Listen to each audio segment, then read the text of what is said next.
You are now listening to The Cracked Nation. I'm Caleb Henry. I'm here with Tyler Robbins, and this is going to be a good show today. If you want to tweet in, feel free at The Cracked Nation and at The C Crazy. Today we're going to be talking about films that we think are going to be considered great in about 40 years from now that have come out in the 2000s. So modern classics is kind of the term we use for it. And we're also going to, there's two different versions of modern classics, and so we're going to kind of clarify the differences.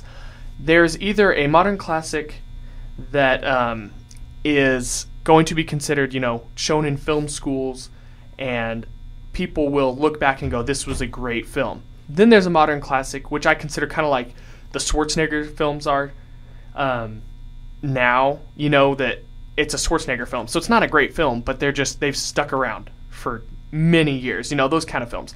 So those are the two differences of what we classify as modern classics. And so we're just going to go ahead and list off some movies. I'm going to go ahead and talk about the best picture winners for the past, 13 years now, since 2000. Okay. And so I think it's pretty safe to say any best picture winner will be considered a classic. Well, maybe not a classic let me qualify this. They're classic in that they're extremely quality for the time they were released, critically acclaimed, generally speaking, very loved by audiences. But that being said, there are certain pictures that do better than others, even when they're named Best Picture. Yeah. The movie that won in 2010, The King's Speech, that is an awesome movie. I don't think that 25, 30 years from now, there are going to be a ton of people watching it.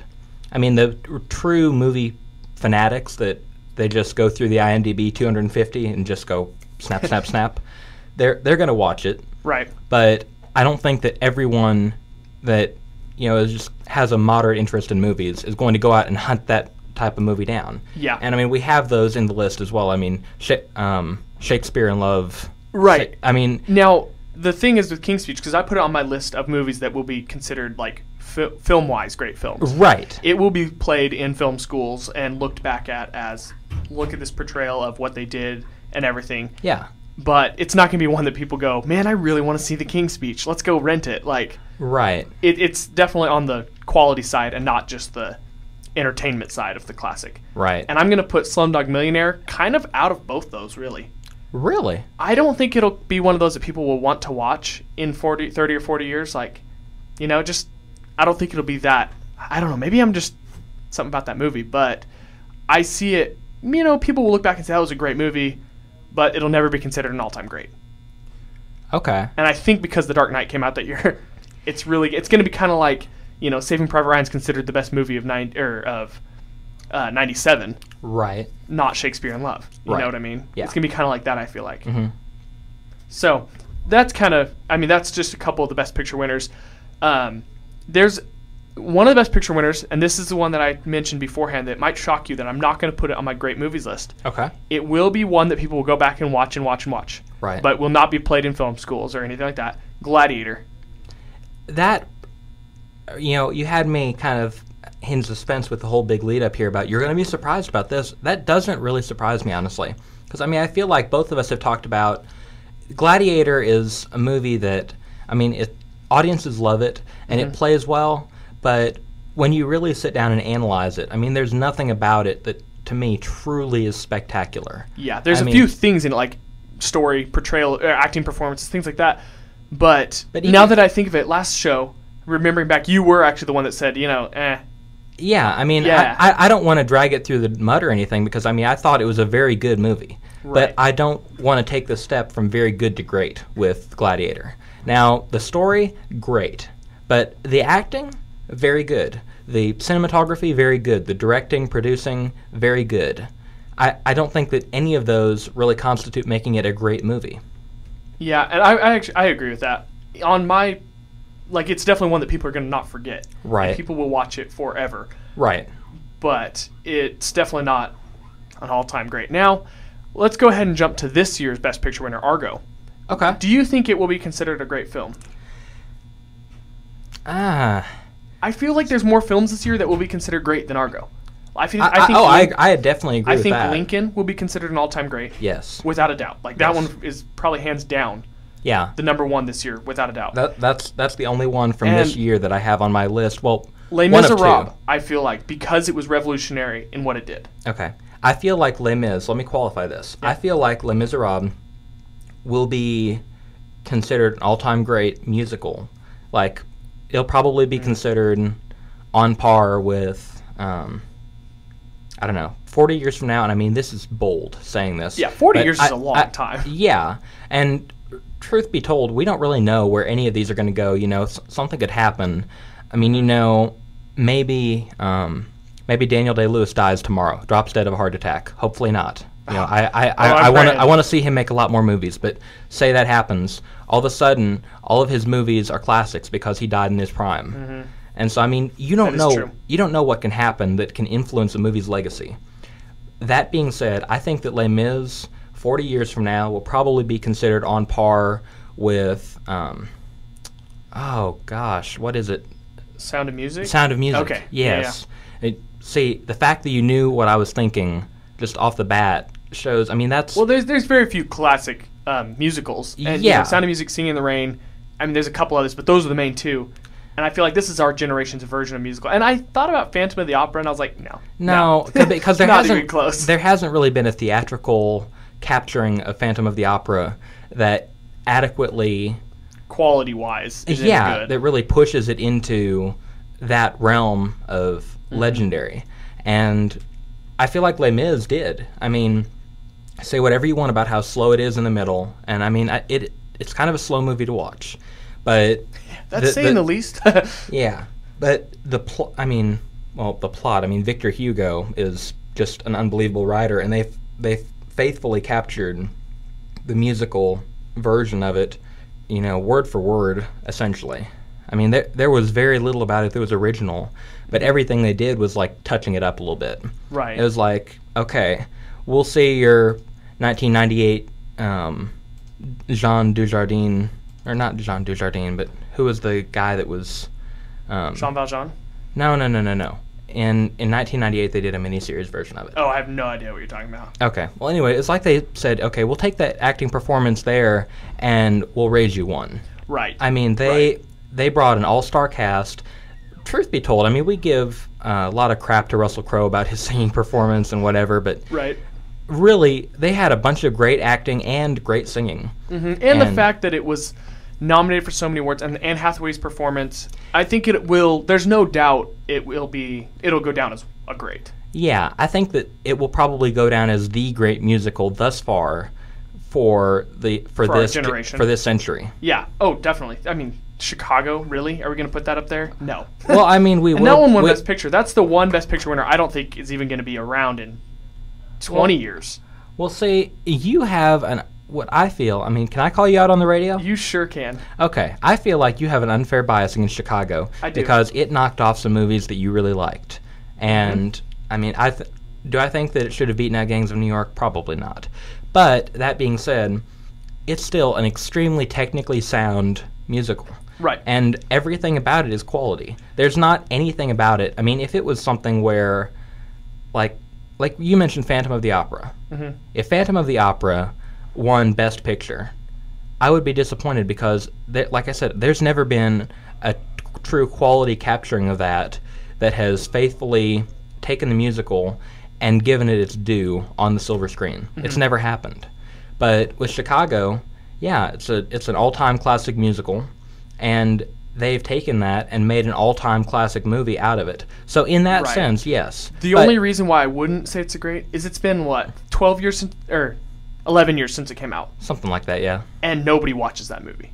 You have a very select few. Yes, but there's also a very select few people that are going to be watching Les Mis in 10 years. That is true. Because that is true. But Les Mis, the way they recorded it, is revolutionary, whereas nothing Chicago did is like, oh my goodness, look what they did that nobody else has done. Like, you know what I mean? Yeah. Well, I mean, Les Mis, I feel like, man, this is really difficult to say in a year as strong as this. And I mean, 2012 was probably the strongest year for movies that we've seen maybe in our lifetimes. Since we followed film, yeah, definitely, for sure. yeah. But that being said, Les Mis was as technically sound, and not only as technically sound, but I mean, really, for its target audience, let me put that caveat in there, for its target audience was as enjoyable as any of these movies. Yeah. I mean, if you enjoy musicals, you're going to go into Les Mis and you're going to love it. I talked to a friend the other day that, I mentioned I'd seen it one time, and I really enjoyed it. I liked the singing. It dragged a little bit in the middle, but the end redeemed it for me. Right. And then he said, "Oh, you've only seen it once?" He's like, "I've seen it 4 times in theaters." Yeah. I was like, "How can you see that 4 times?" But I mean, he is part of their target audience. He loves musicals, and he was absolutely drawn to it. So yeah, I mean, I definitely think Les Mis and Lincoln are by far the 2 this year that will stand out. by far, I think by far. wow, okay. Because Lincoln, technically was a perfect movie. No, I definitely agree with Lincoln, but my issue is Zero Dark 30. Now, that was the one because that portrayed something in war that no other movie's done. Yeah. And the type of war it was. Because it wasn't a war movie. It was like a manhunt is really all it was. Right. And I have that on my list. I didn't mark it to put in my great movies list because of, I don't know, it got so much scrutiny that we don't know what it's going to come out as. In 20 years... And that's very true. In 20 years, it could come out that that's not at all what happened and people might discard the movie. Or maybe in 20 years they do say, hey, that movie was dead on. And it becomes this great movie, Right. It kind of depends on what the media does with it, I feel like. It's to a degree. And it might not be... it was kind of mixed reviews when it came out this year. But I feel like it could go either way still in 20 or 30 years. Yeah, I mean, I can definitely see that. Here's my thoughts on this. And I'll mention politics in this. I'm not going to get into a political discussion or anything, but use it as an illustration. I feel like when George Bush left office, he was the most maligned president in history by a mile. I mean, everyone in the media hated him. He was absolutely just completely scrutinized. And now Barack Obama is the most maligned president in the history. Right. Every president... Yes, is going to be from now on. I feel like every president since George H.W. Bush, it's just, I mean, you could make the argument for Bill Clinton, but some point around the 90s, the media, and therefore, by extension, the general public, came to the idea of, I don't really give a crap anymore. The office of the president, in the past, it was something that we considered untouchable. Now, if we can get dirt on the president, if we can run their name through the mud, that's better viewership for us. And so when George W. Bush left office, he was considered the worst president of all time. Was he the worst president of all time? I don't know. Maybe he is, maybe he's not. But the way you're going to find out is 25 years down the road when the dust has settled and people go back and actually look at the decisions he made and say, with 25 years of hindsight, how good or bad was he? And the same thing is true for Barack Obama. And the same thing is true for every president that we're going to have from now on. Because of just the media climate that we're in, you can't really get an objective opinion until 25 years after, that president has left office. Right. And I feel like Zero Dark 30, there's so much political undertone going on with that movie, not only in the movie but outside of the movie as a backstory, that we're just going to have to wait a while and watch and see if the dust settles. That is true. But I feel like it's a period piece that it captures something that has never been even remotely attempted before in film. It does it flawlessly. I mean, Catherine Bigelow, she captures it, every aspect of it, perfectly. I mean, there's not anything in that movie that can be cut out and have it still be the movie it is. Right. And at the same time, from a watchability standpoint, it's a very slow-moving movie, and for 2.5 hours it held my attention.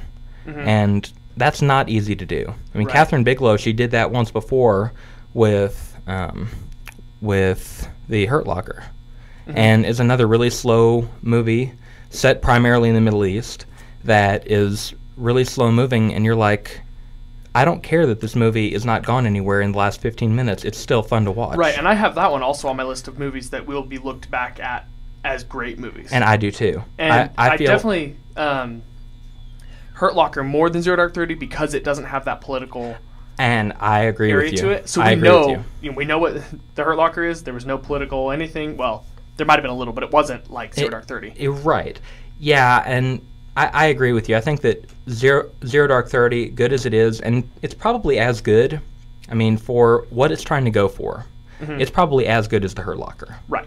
But I feel like the Hurt Locker is going to be extremely fondly looked upon. It's going to be, for our generation, what Platoon was for the 80s, Yep. and what Apocalypse Now was for the 70s. And Although it's not on the same level of greatness as Hurt Locker, I mean, as Apocalypse Now, I feel like it's about the same level as Platoon. Yeah, and if not better. And one more. I was going to go into the 60s, but I'll just go 90s. Saving Private Ryan in the 90s. Right.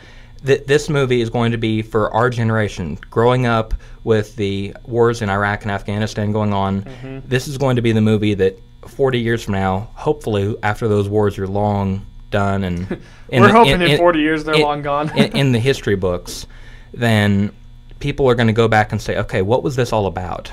And Zero Dark 30 will probably be the movie they pull out, or not Zero Dark 30, but Hurt Locker, yeah. Right. And Zero Dark 30, it does show more of the political climate, but I think that too is historically relevant. Right.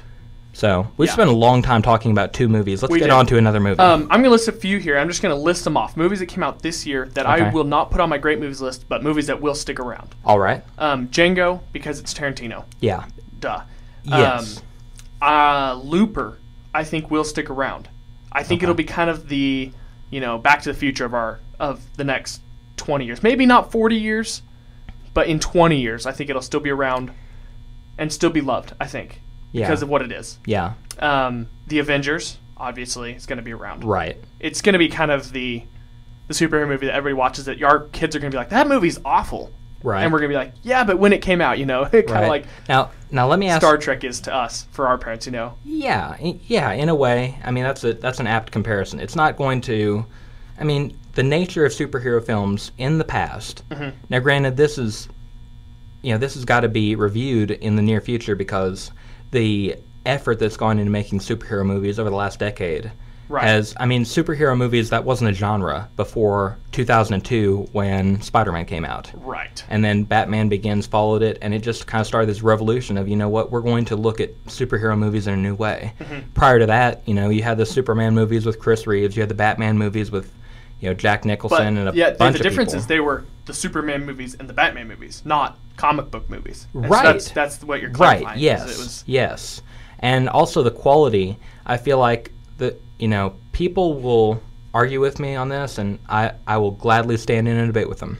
I feel like the quality of every superhero movie prior to Batman Begins was subpar to the movies that we're seeing turn out every summer now. And I would agree with a few exceptions. The first Superman movie, because when it came out, it was like, what it was just great. But that would maybe be the only one. Yeah, that, and then the only other one that I thought of was the Batman with Jack Nicholson as the Joker. Oh yeah. I would put that up there too, for its time period. It was right for its time period, and that's a big. You have to put that in there as a disclaimer. But superhero movies in general, I feel like, that's become its own genre over the last decade. Yeah. And the Avengers is by far the biggest of those. The Dark Knight is. Dark Knight. Let's talk about that for a second. Okay, well, let's get on Dark Knight. Because I wrote down Dark Knight trilogy. Okay. Because I think the trilogy itself will stick around for a long time as the great superhero trilogy. But with that being said, the Avengers and all the Marvel movies will also. Okay. I feel like this whole the comic book genre that we're coming out with right now is going to stick around for a long time. But they're going to look back at the Dark Knight specifically and go, one of the greatest acting performances ever, and it started all of this. Because I think it's pretty safe to say that The Dark Knight was pretty much the boost that started all of these great movies, because they were going to make them good movies and fun movies, but now they're like Iron Man 3 and Man of Steel, these are going to be dark, intense movies. Right. I would say Batman Begins, though. I would take it one half step back. Okay. And I'm okay with that. And same category. Now, I have a question for you here. I know how you feel about the sequel and the third movie in this series, but the first movie, the Spider-Man with the first one, Tobey Maguire, yeah. Where is that going to land in the dust of history. The third one will not be remembered in 10 years. I hope not. That movie was so bad. The first and second one, especially the first one, I think will, Now, see, as long as superhero movies in general do. I don't think it'll stand out by itself, but I feel like it'll as be long part as of an era. It'll be part of the comic book era, but that's all. I don't think, because it's already kind of been pushed away slowly. It has, Because all these comic book movies that are coming out are pushing it away. That, and because it's not quite as dark as what the general standard is today. Right. And in 20 or 30 years, who knows what people are going to like watching. Yeah. You know, maybe they're going to like funnier movies again and not so dark, and they might go back to that and go, that movie's better than The Dark Knight. Or it could become The Graduate and be a movie that was absolutely beloved in its time, and now people look back on it and we're, our generation, by and large. I mean, I don't think I've ever heard a person under 40 that had anything good to say about that movie. Dude, funny you mentioned that. Cody Callanan, which was here last year, Yes. he called me over spring break and was like, dude, I have a movie you have to see. And I said, The Graduate? And he was like, how did you know? I was like, How did you know? I don't know. Like, he said a few things about it, but without explaining the movie at all. And for some reason, I guessed it. And I was like, I didn't like that. And he loved the movie. Really? Yeah, but if you know Cody, his movie taste is a little odd, to say the least. But to each his own. Yeah. But he's the only person I've heard in the last that's under the age of 25, I'll say, because above that you're getting to kids that their parents watched it and stuff. So he's the only person I've heard that liked it, though. Like, I don't know anybody that liked that movie for some reason. But yes, Spider-Man could be that movie, but it's not on the same level, I don't feel like, as Graduate. So kind of a weird comparison. Yeah, I mean, it definitely is, but I'm saying, you were talking about like how taste shift. And Right. If the taste shift really negatively against superhero movies, that's going to be the one that's left out in the cold, I feel like. That is true. Because a lot of the other movies, I mean, I compare The Graduate. Now, this may be like cinematography or cinematic blasphemy. So Careful. I'm going to Careful. I'm going to cross myself using like a cross of film strip and Okay. What The Graduate is to Spider-Man. We're predicting if history looks very unkindly on the superhero genre, which I don't think it will. But if it does, Spider-Man is The Graduate, The Avengers is The Godfather. Because The Godfather is very unwatchable if you're not a real lover of movies. Right. You get into it and you're like, I can't stand how slow this is moving. But someone that really appreciates that style, even though it's completely different from the style now, they're still able to appreciate it. The only difference is, the only difference, haha. There are a lot of differences. One of the big that's a very imperfect The Godfather is like comparison, technically a perfect movie. The Avengers is definitely not. Where in the future, I think we're going to be like looking back, going, "Wow, like the green screen and the special effects is going to come out in 10 years, and people are going to be like, because even Lord of the Rings has issues with it." Yeah. And, that wasn't that long ago. That wasn't even 10 years ago for some of them. Well, right at 10 years now. And so, I feel like there's kind of some of that's going to come out, and the Avengers won't be liked as much because of that. Right. Well, that's kind of the nature of movies that lean heavily on CGI, though. And that is also a big issue with this generation of movies, is that they don't, age well, if that's the right word. I can The digital agree. movies, at least. I can agree with that to a point, but I feel like it's going to be something where you kind of, more or less, if you're a movie watcher in 2030, you're going to look back on this generation and you're going to be like, we've got to cut them some slack because that was the technology they had at the time, and they were doing the best with what they had. Right. And so it's kind of the same thing that we do with movies that are from the 1970s. A lot of them are not, a lot of them are great quality, but a lot of them that are really still considered classics and much beloved, we don't really, they get a pass on quality because of the time that they were filmed in. Right. And so I think that that's going to have to happen for our generation of movies just because of the nature of it. And also, they can digitally retouch movies now. Yeah. That's going to be happening a lot, I feel like. That is true. And that's going to happen, definitely. We need to move on here or we're going to get stuck. Okay. Last one that came out this year that I think will stick around as more of the joke of the year is Cabin in the Woods. I feel like it's going to stick around as kind of that cult classic that people like. It will never be looked at as a great film. Yeah. But people will look back and go, oh yeah, that film was hilarious. And I think in the future, people are going to still like it. Okay. That's enough for this year. Last year, there were a couple that I wrote down. The Artist, I think, will definitely be considered an all-time great film. I mean, yeah, it did win Best Picture. But I feel like The Artist and Hugo, I don't know. I don't know if any really from last year will be considered all-time greats. Yeah, I was looking through. Drive is the only one I think that in 30 or 40 years, people might look back and go, there was a lot more to that movie than people realize. Did Drive come out last year? Drive came out last year, and so did True Grit, which also... No, True Grit was 2 years ago. No, yeah, that was... Yeah, my bad. True Grit was 2 years ago, but Drive was last year, I believe. Okay. So that was... But those are the only 3 movies. And then I have Warrior written down. That'll kind of be the Rocky of this generation, but not as impactful because it's not a first of its kind. Right, and it wasn't as good as Rocky. Yeah... I have some issues with that comparison. I think if any movie is going to be the Rocky of our generation, and I say that with air quotes because I'm not really confident that there's ever going to be a movie that really... Right. Well, it's kind of impossible with... Rocky was the first of its kind. Right. And that's why it was so good. But the whole idea of having the next Rocky is that it's not the first Rocky. Right. But if anything, I feel like it would be The Fighter with... And I wrote that down. Okay. But the only thing is that movie is so R-rated that Rocky's so watchable that I feel like if it was rated R and kids weren't allowed to see it, it would have kind of died off. Because the reason it's so good is that families can watch it and people just love watching that movie. Whereas The Fighter, you're not going to have people re-watching that very often. You know what I mean? Yeah, I mean, you're not going to have... Well, you're certainly not going to have families sitting down and, okay, kids, bring the popcorn in. We're watching The Fighter. Plug your ears for the cuss words. Yeah, and not even the cuss words, really. I mean, it's just content.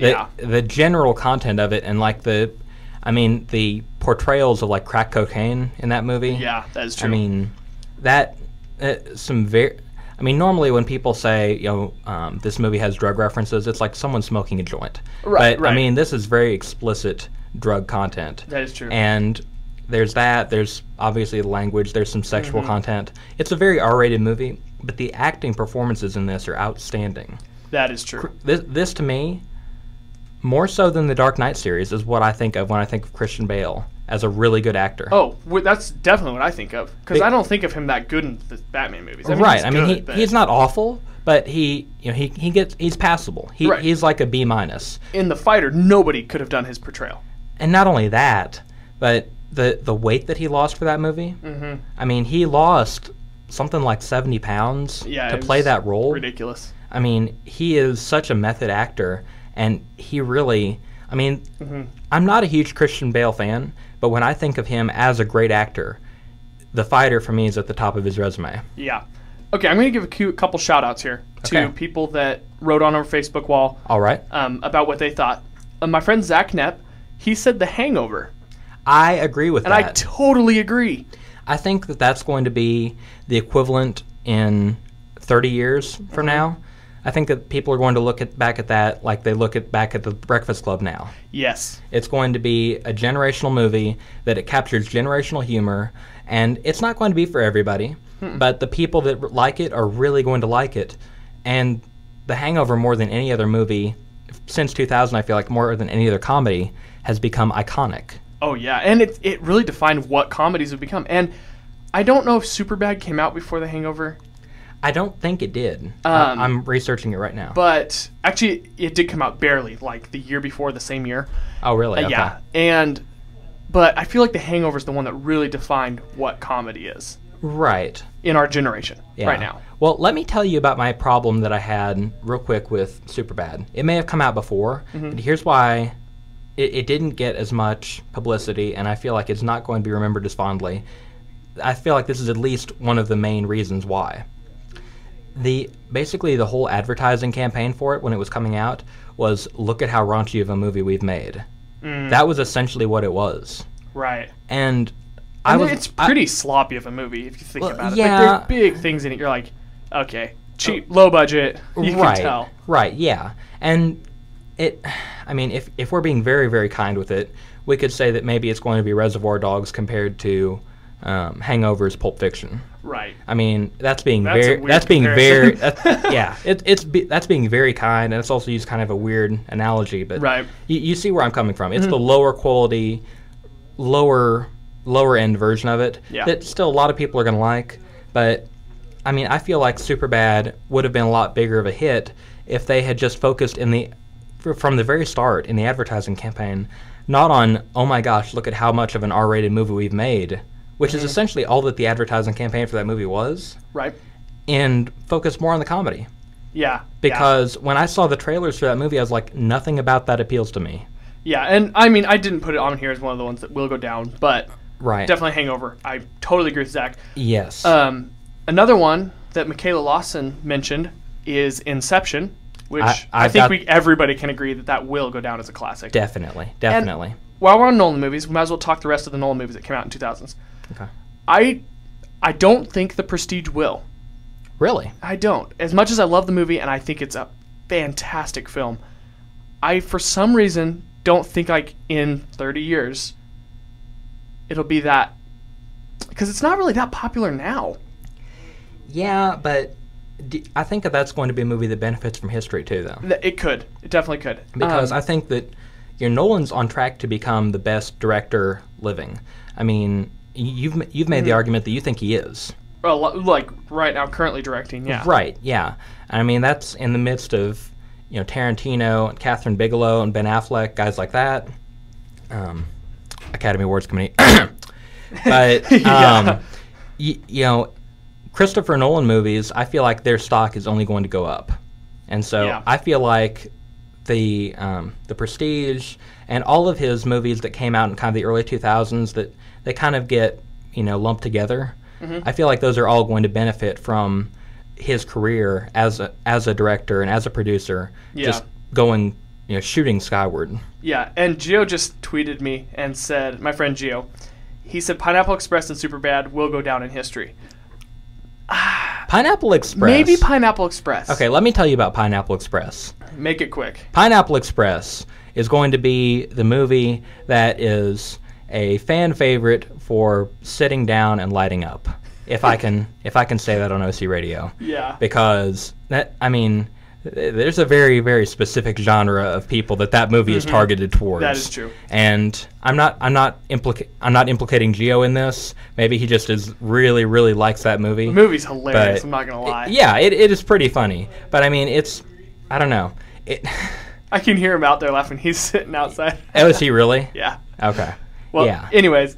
And then Memento's the last one that I think of Nolan's. Will, in 30 years, people will look back and go, this was his first film, look at it. And Yeah. look what he did with his first film. And so Right. I think that one in that way. Right. Then my friend Alex Powers, we have quite a few shout-outs, actually. Oh, very nice. Alex Powers mentioned some. I'm just going to read them off, and then we'll talk to them individually. Just give them to me one by We one. have Lord of the Rings, Of course. Tangled, which is kind of surprising. I think it might be the next Disney movie to go down as a great. Because there have been a lot of bad Disney movies. Yeah. I mean, that I could definitely see it. And then we have Remember the Titans, which totally agree. I think it's the best sports movie in the last since 2000. I mean, it's everybody's favorite sports movie, at least.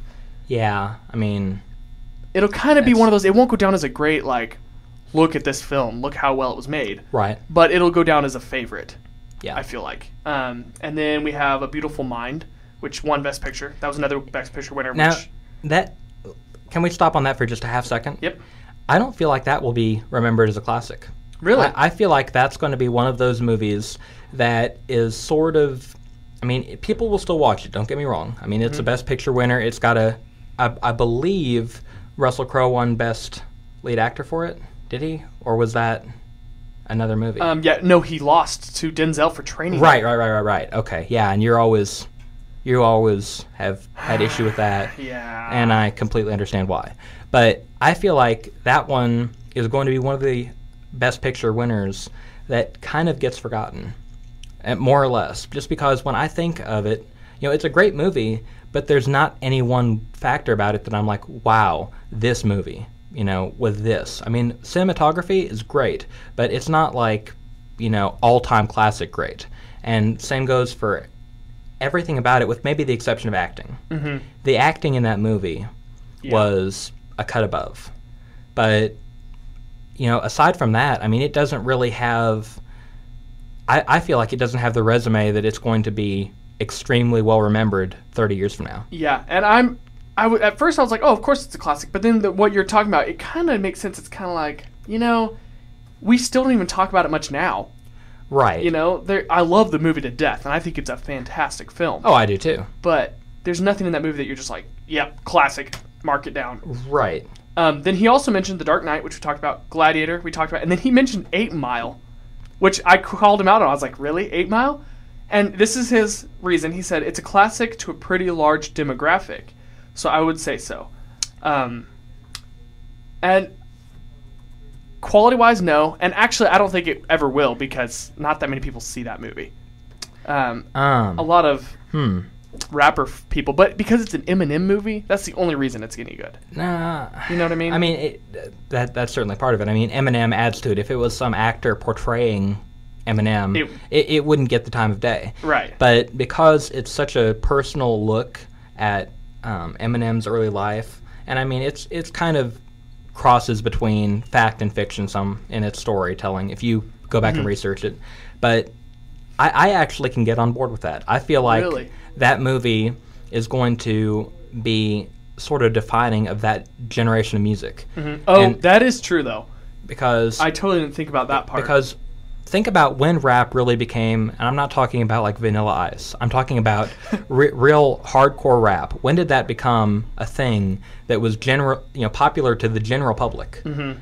Late 90s, early 2000s. I mean, you can make an argument for mid 90s with Tupac, but I mean, you can't go much earlier than that. Right. So this movie is portraying that era. I mean, it came out not much after that era. It was like 2001, 2002. Right. So I feel like this is going to be another period piece that people go back and they're like, oh my gosh, look at like this way of life, this style of music. Mm-hmm. I mean, it's like, what would be a good comparison? I'm trying to think of one, and I can't think of one right now. I can't think of one either, but maybe, I don't know, maybe if the Doors had made a movie. I have no idea who that is. When they were still together. You don't know the Doors? No. Oh my gosh. I'm not a music guy, but okay, well you're taking a trip on the Crystal Ship as soon as we get off of the radio. Okay. Well, and then my favorite comment was from Nehemiah Knox, and his comment was everything not in 3D. Love it. Yeah. And that one, of course, had the most likes on the page. But we're gonna go ahead and keep moving down the list here because we are definitely running through time quickly. Yeah, and I'm having a great time doing it. Oh yeah, definitely. Avatar. Duh. Avatar's. Do you think it's going to be considered classic? Do you think it's going to be considered a movie people go back and watch? It's going to be kind of like, do we consider The Matrix that great of a movie? I consider it a really good movie, but not a great movie. But for its time period and what it did, it's a great movie. You know what I mean? Right. And I think that'll be the Avatar. But Avatar 2, when it comes out, it's going to, I think, blow this one away. I really do. You think it's going to be another sequel that's better than the original? I definitely think it's going to be better. Like, from what I'm hearing about it, and they confirmed yesterday, the producer said that a lot of it is shot underwater. It's not fake underwater. It's legitimately shot underwater using some new technology. So I'm excited to see it. And I did not like the first one that much. So I definitely think Avatar will, in a way. Inglourious Basterds, Tarantino movie. Right. When I was making my list, I wrote down Inglourious Basterds and Django Unchained on the grounds that they're both Tarantino movies. That's the only reason, though, in my opinion. I mean, I feel like he's another one. Like I was talking about Chris Nolan's stock as a director-producer. Mm-hmm. Tarantino's already established his resume. Oh, yeah. I mean, if he... this is a little bit macabre for the show, but we've already used this example once. If Tarantino dropped dead tomorrow, never made another movie, he is still considered one of the all-time great directors. Mm-hmm. And so, by extension, any movie that he's attached to, long after he's done directing, is going to be considered gold. And I've heard the comparison to Hitchcock a lot because he hasn't won awards. You know, Hitchcock never won an Oscar for his films, and Tarantino still hasn't either. And they're both extremely unorthodox for their time. And at their time, they were kind of like when Pulp Fiction came out, people were like, what is this? Like, they didn't know until later. Then it became this huge hit. Yeah. And I feel like that's kind of the same deal. But all his films are going to go down as great films. Right. Tarantino's. And Hitchcock, obviously. I wrote down a couple other. Gran Torino and No Country for Old Men. Okay. I think both will go down as, like, film greats, as in, like, film school stuff. And people will look back and say, look what they did in these movies as what makes them so great. Right. But I don't know anybody that's really going to go put it in 30 years that didn't see it nowadays, Yeah. you know? I mean, I didn't have Gran Torino, although I can definitely see that. Clint Eastwood. I think it's going to be Clint Eastwood's last good movie. Really? I really do, because I don't know anything else that he's coming out with that's... Well, I mean, he's old. he had trouble with The Curve this last year, and I feel like that was kind of a flash in the pan. I was really looking forward to it, and I actually never got around to seeing it, but it didn't get a ton of hype like I thought it would. I mean, when Gran Torino was out, it was the movie to go see. Yeah. And I actually went and saw it in theaters, and I absolutely loved it from the moment I saw it. Watched it several times since, and I still think that it's one of his best performances as an actor. Yeah, he's not even signed on for another movie right now. Yeah. On IMDb, at least. So... Well, see, here... as an actor or as an director? actor, and then I'm looking at his director right now. Okay, because I think that he's his last movie that he directed was J. Edgar. Okay. I guess he directed Invictus, Hereafter, and J. Edgar, and he's doing another one called Jersey Boys. It's rumored. So... Okay. But I still feel like Gran Torino's going to go down as his last great film. It may very well, but I feel like he's kind of at the stage in his life. I mean, he's in his late 70s, where... I think he's older than that. He was born in 1930. Oh, wow. Yeah, he's 83. Wow, okay. The guy is old. Yeah. I think he's at the stage in his life where he's like, I don't have to prove anything to any of these young guns anymore. I've established my career as an actor, as a director. I'm going to do what I want to do. Right. So, I mean, I think that he's kind of at the point where, if there's a movie that really, if someone brings him a great script that he just absolutely, he feels it, he loves it, he'll direct it. But I feel like he might even be involved in it in acting, but he's not going to be jumping up and down to make more movies. Right. And good for him. I mean, he doesn't have to. Clint Eastwood has established himself already. So a long time ago he did that. Yeah, but I mean, even as a director, I think that there were questions when he initially got into directing. I think that Pale Rider was the first movie he directed, and Pale Rider, of course, was a success.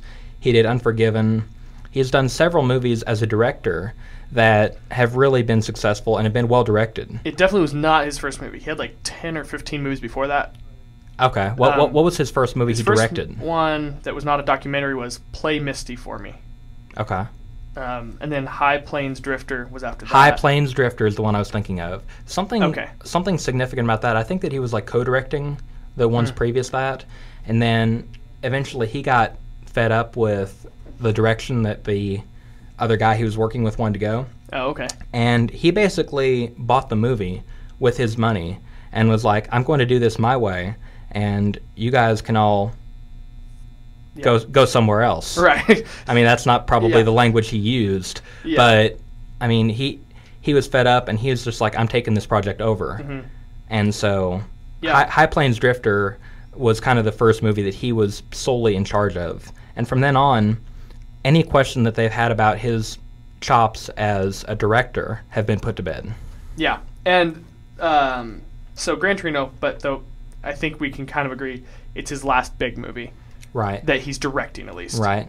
Now, No Country for Old Men, I mean, that's classic acting in there. But let me tell you about the movie that always gets compared to No Country for Old Men. Right. Which is There Will Be Blood. And I have that. I was about to mention that. I feel like we've talked about this with directors. I feel like with actors, Daniel Day-Lewis is going to be an actor that people seek out his movies long after he's dead, because he is he's going to be considered, I think, the greatest actor of our generation. Yeah, and I just thought of this comparison. Now, the movies are completely different, but I kind of compare There Will Be Blood to Taxi Driver in a way, where it was one person's sole performance of the whole movie. De Niro is in every scene but one in Taxi Driver, and Daniel Day-Lewis is in every scene of There Will Be Blood. And I just feel like now a lot of people are kind of like, about There Will Be Blood, they don't know. And same with Taxi Driver when it came out. People are like, but then later on people realized how good of a movie it was. Yeah, and so, I mean, and Taxi Driver has that going for it as well, in the fact that it's De Niro. Right. So that's kind of why. Right. I mean, that's actually a really good comparison. I mean, the movies are not that much alike.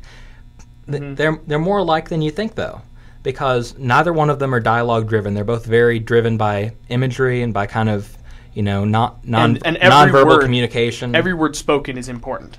There's no wasted dialogue. Definitely. So I actually like that comparison. Okay, good. Yay. Point for Caleb. And then I have The Departed on here. I think it's safe to say any Scorsese film. Right. So I'm just going to put that to dust. Right. Scorsese's one of the all-time great directors. Right. He will go down every one of his films. Yeah, but there will be some that aren't going to be looked at as nicely. Aviator. Yeah, well, yeah. Shutter Island. Like, there's a couple that won't be loved as much. But they're still going to be looked back on as, wow, this is Scorsese. But I feel like The Departed definitely, because it's the movie that he won an Academy Award for. Right. It'll have that extra bonus. It'll be, Scorsese's, because up until this point, they were like, is it going to be like Hitchcock again? Right. A great director, one of the all-time greats, that doesn't win an Oscar. Right. That should have. So, yeah. One movie here I have, this is kind of the one that, without a doubt, I mark this down as will go down. The Passion of the Christ. Okay. And at first I was like, thinking about it, I was like, oh, wait. That movie really defined, like, Christians watching films. Because not many Christians watch R-rated movies. Like, as a general rule. I think it's safe to say that Christians try and avoid R-rated movies. A lot of them do, yeah. Up until, I believe, The Hangover, and maybe even still, is the highest grossing R-rated movie in theaters of all time. Wow. Yeah, or of opening weekend. I can't remember. There's one of the things, it is the highest grossing of a certain section. Yeah. So, I definitely think The Passion will go down as kind of the best portrayal of anything to do with Jesus. Right. And I don't know if many people are ever going to try and do it better.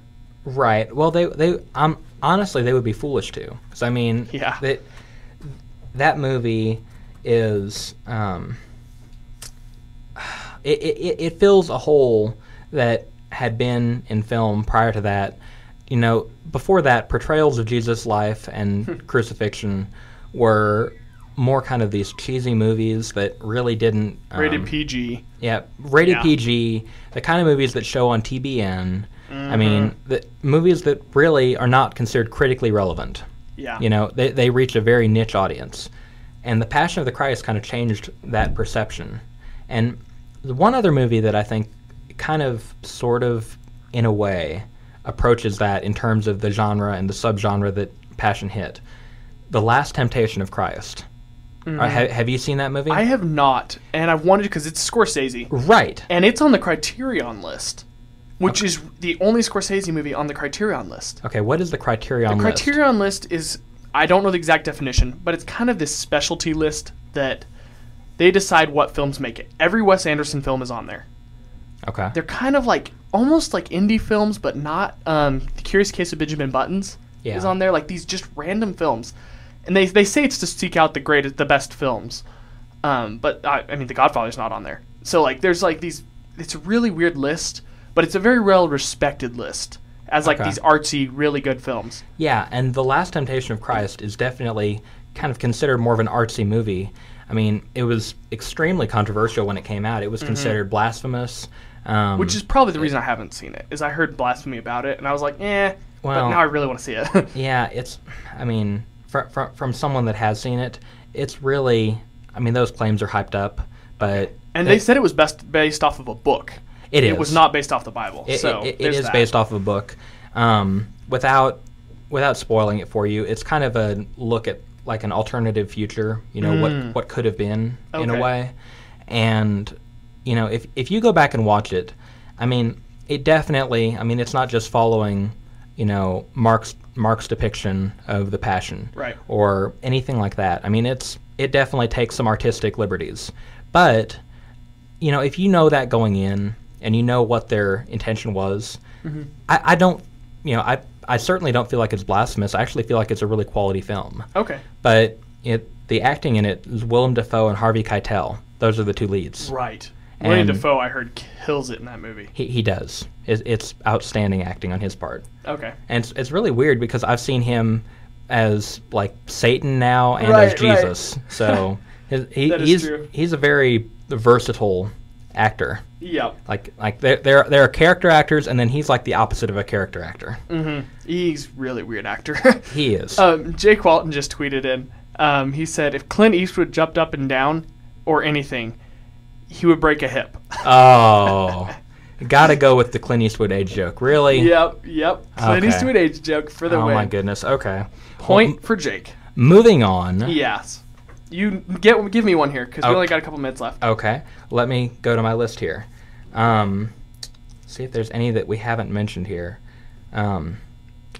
We've already kind of touched on this a bit, but we haven't mentioned this movie specifically.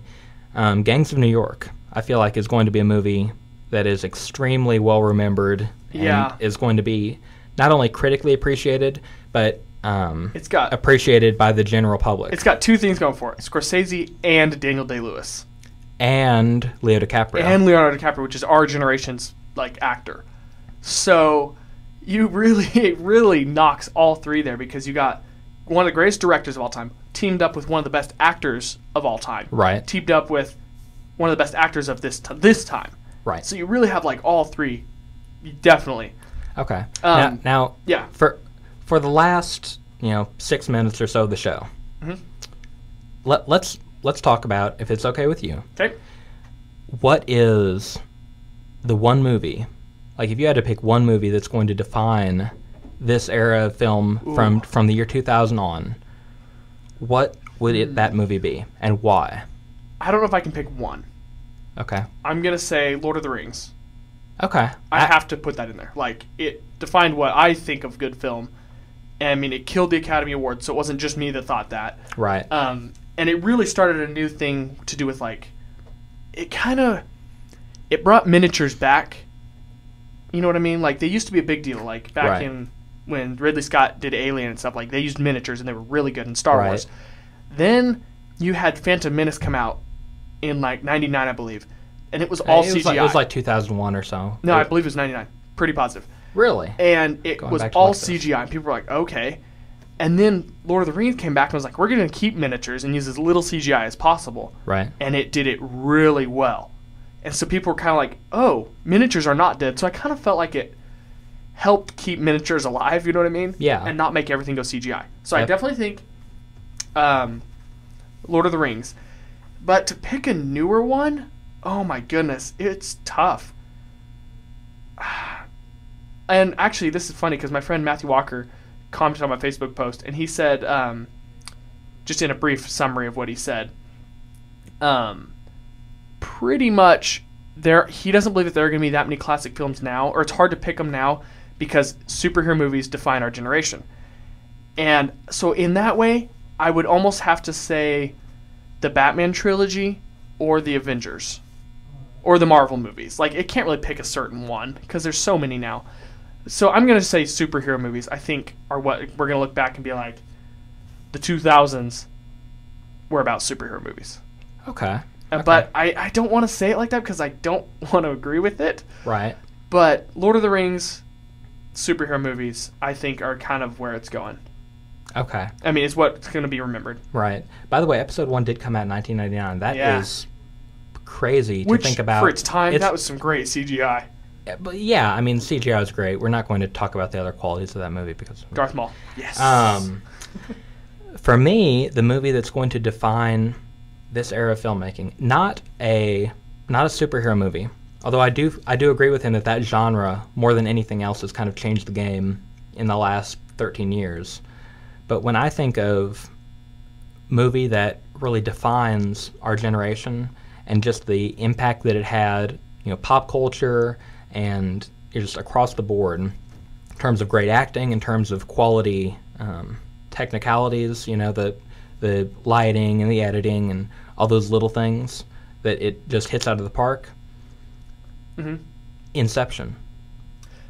Yeah. I think that Inception, more than any other movie that has come out since 2000, is going to be a defining movie for us, for our generation.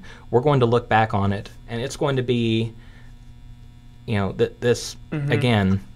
I don't want to blaspheme, but this could be like the original Star Wars of our generation in terms of the pop culture impact that it made. I mean, when it loved from day one, and will always be loved. Yeah, I mean, how many people do you know went and saw it like 3 or 4 times in theaters? Inception? Yeah. Oh, everybody. Exactly. Yeah. I mean, I know 1 or 2 people that didn't like it, and they're usually above the age of 55 or 60. Yeah. And that totally makes sense. Yeah. I mean, Inception for me, I think more than any other movie, people are going to look back and they're going to say, okay, for this period of time, what was the defining movie? Mm-hmm. And you know, there are a few different directions you can go with that. I mean, what movie defined the 80s? Was it, what was it? Yeah. Was it one of Scorsese's movies? Probably Raiders of the Lost Ark is what you think of. Probably. At least that's what I think of when I hear 80s. I think of Raging Bull and Raiders of the Lost Ark. Right, but I mean, the point is, there are several different ways you can go with that. Do you want to go with like horror films? Which, I mean, horror films in the 80s were the superhero films of the 2010s. Right. So, I mean, there are several different directions you can go with that. And Inception is one of those. It's got 2 things going for it here. One, it's a Nolan movie. And Nolan, like we said a minute ago, is the director of right now. Right. Or one of the 2, he and Tarantino. But I would say he more so than Tarantino because Tarantino was more, because Tarantino doesn't come out with something every year. That is true. And actually, Nolan doesn't either. He waits about 2 years, but Tarantino's like a 4-year. Yeah, 4 or 5. I mean, he's such a perfectionist. Yep. That, I'm not going to say to his detriment because, I mean, every movie that he releases is fantastic. Yeah. But to the detriment of the general moviegoer. Mm-hmm. If I want to really get my Tarantino fix, I've only got about 10 movies I can go through, and then I'm like, crap, I'm out of movies. Yeah. And really, like, Kill Bill Volume 1 and 2 are the same movie, pretty much, so you really don't even have that many. Right. But then Inception also, if you go to almost anybody, like just random person, say, what's a movie that came out in the last 10 or so years that will be a classic, many of them will say Inception. Yeah. Because it is just loved, and it's different, unique. And it's got a lot, I mean, it's got a lot of acting performances, but I feel like, those actors are either at the top of their game right now, as would be the case with DiCaprio, mm-hmm. or are heavily trending up, as would be the case with Joseph Gordon-Levitt, who's also in that movie. Yeah. I mean, the acting in it is great. It's directed by Christopher Nolan. It's one of the most unique plots of any movie that has come out in the last forever. I mean, the plot on that is so unbelievably unique. And intense. Like, not just unique, but also, like, complicated. Yes. So, yeah. So, I would say that. You are saying the Batman trilogy? I don't know. It's so hard. Lord of the Rings, for me, will always be one I remember, and I think it will always be remembered. Mm-hmm. And we actually haven't even touched Harry Potter, which is really weird that we haven't even mentioned it. Yeah, that was something that was on my list to mention as popular movies. Yeah. They're not going to be remembered by, like, film school audiences, but it'll be remembered by the general public. Yeah, and so I think Lord of the Rings is the better version of that, the film school version of the Harry Potter. Although it will be loved by general audiences also. Right, I can get behind that. It bridges both. Yeah, if I had to pick one movie, and I'm not going based on the genre, because if you're going based on genre, then it has to be either Avengers or The Dark Knight, I feel like. But if you're going just on standalone movies or series of movies, if I'm not picking Inception, then I'm picking the Lord of the Rings series. Okay. Yeah. Because I feel like there was nothing wrong with those movies. I mean, even though I get frustrated occasionally because I feel like they're overrated. I mean, they're only overrated a little bit in the grand scheme of the fact that they're still outstanding, flawless movies. Right. And there's a big difference, and a lot of people don't get it. We'll finish with this. Okay. There's a difference between an enjoyable movie and a not enjoyable movie, and a movie that's good even though it's not enjoyable. Right. And I'm going to mention, like, 2001: A Space Odyssey. Yeah. That is a boring as all get at movie. Mm-hmm. There's no dialogue for the first, like, 35 minutes, and yet it's a great movie. And people will be like, how can it be great if it's not entertaining? Have you seen some of the art that is considered all-time great art? Do you really think the Mona Lisa is that good of a picture? But yet it is because of how it was made and, everything. So I think that this generation has lost sight of what makes films good, regardless of how entertaining they are.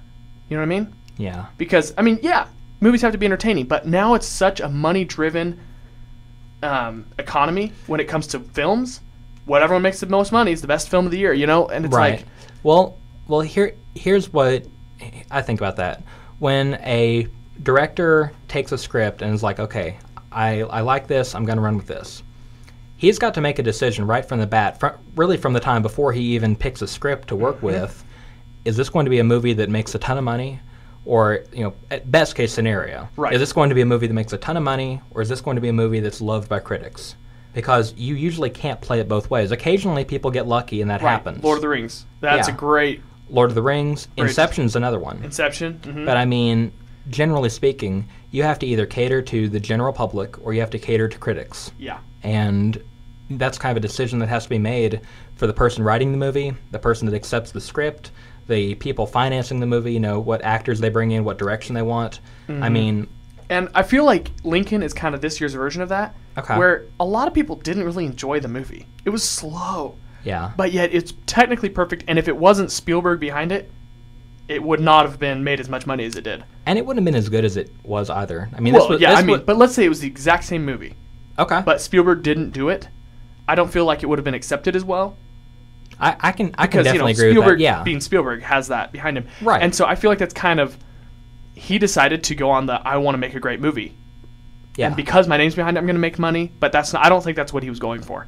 Right. And so that I would consider why I think it's the best film of this year in terms of all-time greatness. Okay. I think Lincoln, because it does what I just mentioned as, it might not be the most entertaining, but it's technically perfect. Yeah. So that's it for us today. We've had a great show today. Thank you for listening. If you did, we're going to try and get this up on YouTube in the next couple days, hopefully before Thursday. And yes, you can watch on there. This has been the Cracked Nation on KOCC Eagle Broadcasting. I'm Caleb Henry, here with Tyler Robbins, and we're out till Thursday.